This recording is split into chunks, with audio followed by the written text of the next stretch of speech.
everyone, and welcome to 16 Minutes with Lizz Ntonjira. Today's guest is somebody who is so empowering, uplifting, inspiring. I honestly ran out of optimistic adjectives to give him because he's such an amazing human being. Our guest today is Nhial Deng, who was born in 1999 in Itang, a village in western Ethiopia, but found himself at Kakuma refugee camp. And today he's here to tell us this really powerful testimony of always looking at the glass half full instead of half empty. Welcome. Thank you so much, Liz.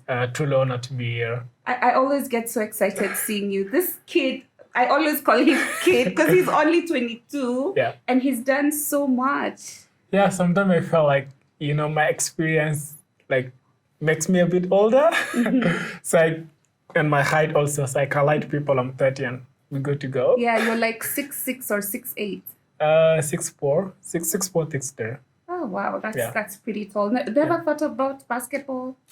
No, but I want to give it a try when I get to university. Exactly, that's amazing. Nhial is featured in my book #YouthCan, and his story is so powerful. I just had to bring him on this session of 16 minutes because I really feel that a lot of young people can learn so much from him. And if you've read the book, you know his amazing story, but he's here to tell us about more amazing things that have happened. But before we get there, just tell me, when we're having a conversation and you were only about 10, 11 years old when you were put in you were just told, find your way to Kakuma. The journey was one of the hardest things I've ever did in my life. So what happened is that my father originally came from South Sudan, but he settled in Ethiopia nearly 5 decades ago during the Sudan Civil War. And he settled in Itang, where I was born. And after living in Itang for a few years, he sought citizenship. So when I was born an Ethiopian citizen. And I grew up in Itang. It's the whole home I've ever known. I've never been to South Sudan. I never call it home. And in 2010, there was tension between different communities. And mostly communities that were migrating from South Sudan were being targeted. So one day our village was attacked and it was terrible. It was early in the morning. I was woke up by a gunshot and waking up, my dad came to my room and asked me to put, 2 pants and 2 t-shirts and a water bottle in a small paper bag. And, point me to a group of people, mostly women and kids who were outside. And I never wanted to leave. Like I saw, houses burning, I saw people being shot, and I never wanted to leave. I was living with my dad. As you know, in my story, my mom and dad separated when I was just very young, and my mom moved to a different village. So I was living with my dad, just the two of us, and I didn't want to leave him there. So I said, Dad, I'm not going anywhere. And then I say, no, you need to go.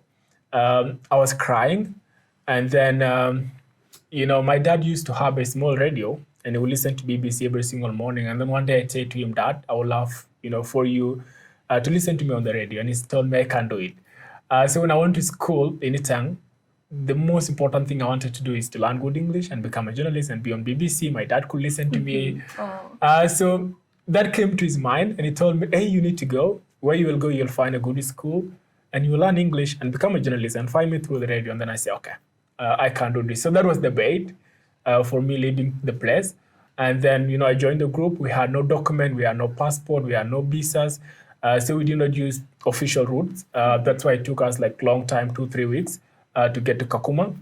And when I get to Kakuma, I was lost. I was devastated. I was frustrated. I knew no one in the camp. How was that journey? Just from Ethiopia, just finding your way. How was it by road? Did you guys trek? Yeah, so there was a lot of walking. We walked a lot through forests.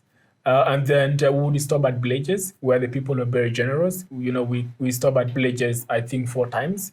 And then in these villages, we spent 2-3 days. And then the people would welcome us, give us food, and show us the next direction. Because the difficult thing was that we had no papers and we could not use roads. Because, we'd be intercepted at roadblock and asked to produce our documents and all that. But when we were nearing Kenya, we find trucks that were transporting food that, get us closer to the border. And then when we reach the border, we have, to get smugglers to find ourselves in the country. And then from there, we, get to Kakuma, where we will come by UNHCR. So when you got to the camp, Were you assigned a family, or what Yes. exactly So what happened is happens? that the first day you arrive in the camp, you go to a UNHCR reception center. You will be registered. You will stay in the center for about 14 days before UNHCR figure out where you will go. So I was assigned a foster family, which welcomed me in. I lived in them throughout my primary school years, and they were like a family to me. They treat me like their own kids. And for me, the most transformative thing was going to school because you know the bells kept ringing on my mind that I need to learn good English and I have to find my dad because we lost contact. And something very important that I found in education was that it did not just give me knowledge, but it gave me a space where I can heal, a space where I can find solace. So school was a safe space for me. Anytime I get there, I go to the school compound, I would think about my future instead of the trauma and the nightmare I went through. And I think that is what transformed everything for me. Wow, that's truly remarkable. And how did you find your dad? So what happened is my dad moved back to South Sudan in 2010, the same year. He stayed there until 2014. So in February 2014, South Sudan, it was in December 2013, the country, got itself in a civil war again. And my dad had to fled back to Ethiopia, to Itang. And then from Itang, he went to Gambela, which is the capital, of the Gambela region. And then while he was in Gambela, he keep asking around. He called a few people in Kakuma, and one of them get to know me, and they told me your dad needs you, and I cried before I could even talk to him. But it was so great. So it was after 4 years that we were able to talk again, and then now we keep contact closely. Yeah. A lot of times when we hear this, I mean, your story is so powerful, Yeah. and it really brings to light what conflict in a country Yeah. does to the people, to the children. Yeah. Like, do you have a message for governments? My family has been affected by war intergenerationally. My dad used to tell me stories of them fleeing every now and then while they were in Ethiopia before they could, find a home and a place to settle in Ethiopia.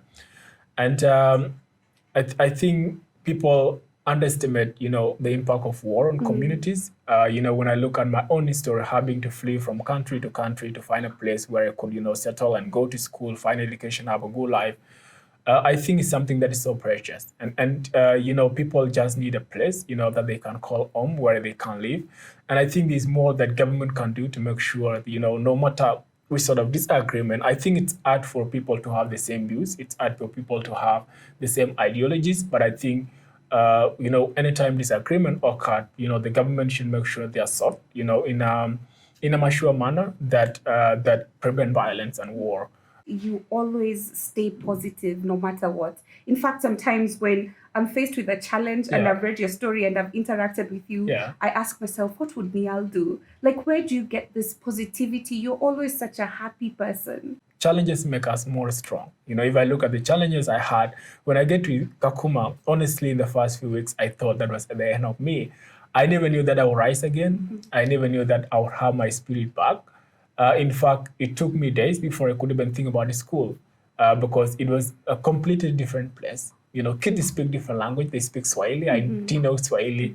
I was completely lost. I was in my own world.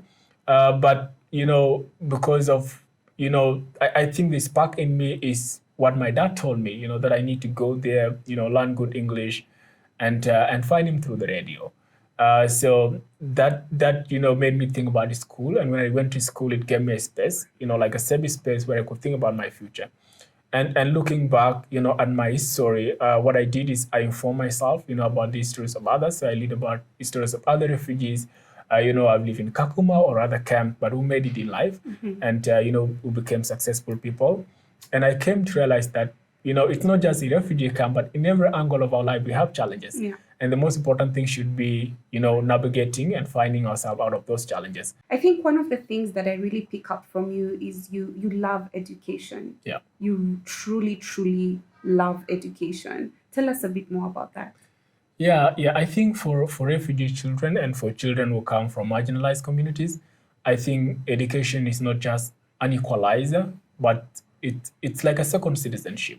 If I look at what education means to me, I think it's more than even what my country means to me, because my country never gave me a place that I can call home. But now through education, I'll be leaving for Canada where I'll have a home. So I think education is an equalizer. It gave people a second chance in life. You could come from whatever background, whatever community, but if you get an education, that will help you get where everyone is. That will help you have a better life. That will help you improve your community. Love that. Education is hope. Education is progress. Education just gives you a new lens to life. Yeah. And Nhial he's living in about a day or two Yeah. to pursue his undergraduate out of the country in Canada. And I'm really so excited for you on full scholarship. How does that make you feel? I would be just up and down dancing and everything. It's like bittersweet. So like on Sunday, I left Kakuma on Sunday. And then what happened is I brought my close friends and colleagues and family that I've been able to work with and learn from each other just for a few hours. So we're at Cairo where you were. Yeah, we actually find I was so excited to go to Kakuma and finally meet you in person. Yes. Yeah, so we're at Cairo and it was bittersweet. So one second I'm excited about Canada. I'm like, oh, I'm going to Canada, a new life and all that. And then the next second, I'm like, really leaving Kakuma? I've been there for 11 years. And I'm like, oh, no. One of the things that, struck me when I went to Kakuma, and it was my first time at Kakuma, was it's nothing of what is portrayed. Yeah. And I was really shocked.